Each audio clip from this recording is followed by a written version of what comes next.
Welcome! Each week I scan through the literature looking for interesting and important weather and climate events. And this is the video that summarizes the week ending the 26th of January 2020. Once again, it's the fires in Australia that are the news headlines, was now being called the Australian apocalypse. Fortunately, some heavy rain has helped contain some of the fires in some areas, but in the most devastated areas in the southeast, there was not very much rain at all and the fires still burn. The fires have put so much ash and soot and pollutants into the air that the rain came down as brown in some places. The storms also caused heavy hail, flash flooding and mudslides. And unfortunately, a US air tanker fighting the fires crashed, killing its 3 crew members. Here are just a few of the impacts of the Australian fires so far. Over 46 million acres burned. That's 20 million more than my last update on this 2 weeks ago. And there are now 34 deaths. Water pollution. Toxic chemicals have been washed into rivers, lakes and reservoirs, killing hundreds of thousands of fish. Massive amounts of smoke and carbon dioxide have been injected into the atmosphere, and it remains to be seen how much effect that will have on global warming in the coming years. There are millions of animals dead, and the economic impacts on Australia will go on for years. In farming, tourism, and many small communities have been completely devastated.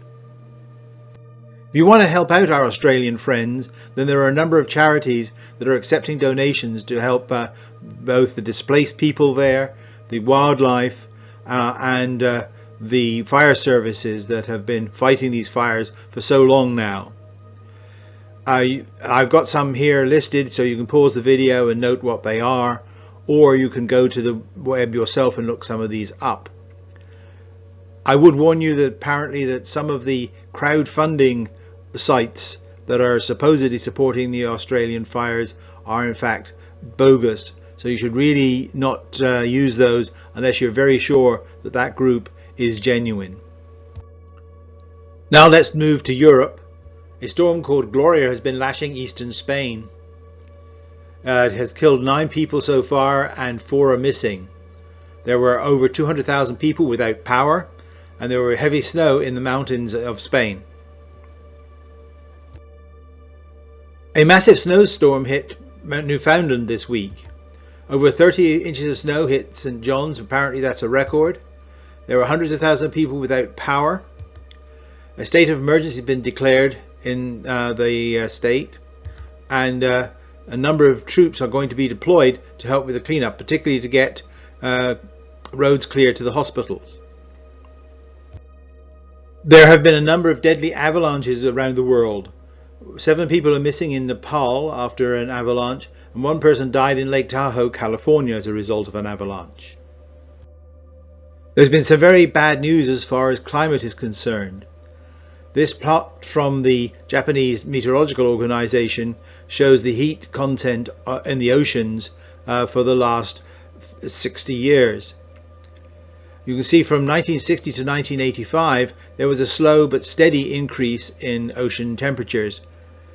But after that date there's been a much faster rise in ocean temperatures, and this last year had the highest ocean heat content of any year so far measured.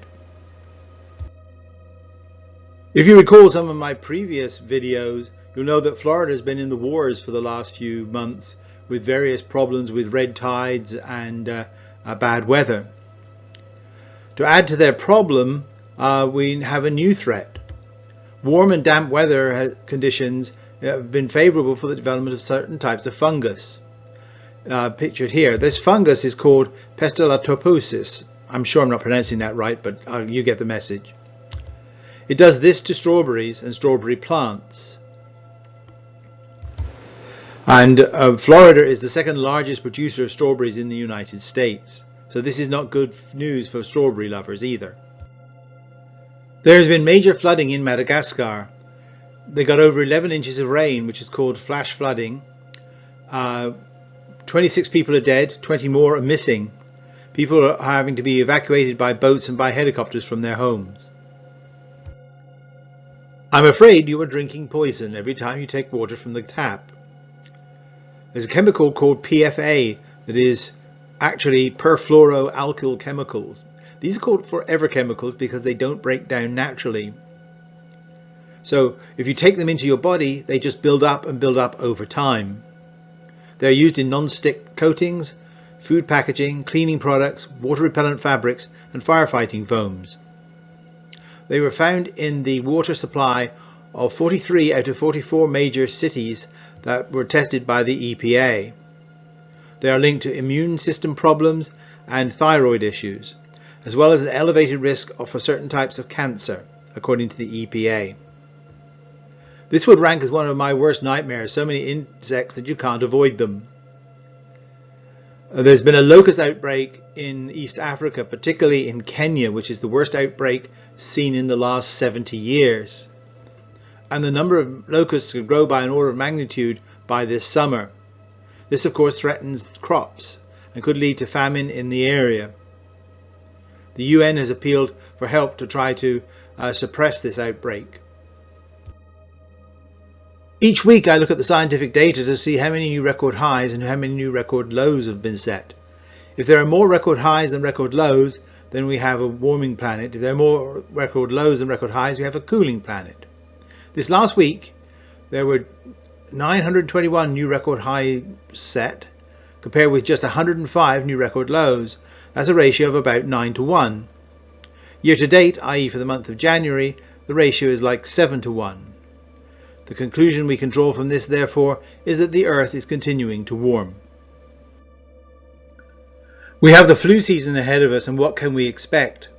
We already had the earliest start to the flu season in a very, very long time, but you can see that the flu is mainly confined to the southern states and along the eastern seaboard. Interestingly enough, the further north you go, where it's cold, the less flu there seems to be.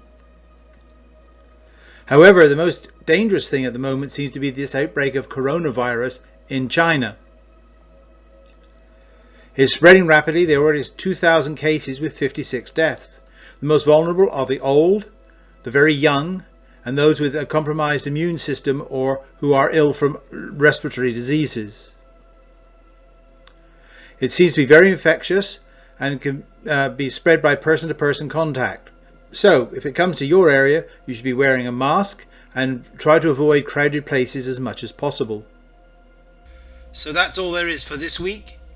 Stay safe, stay well, and until next time, goodbye.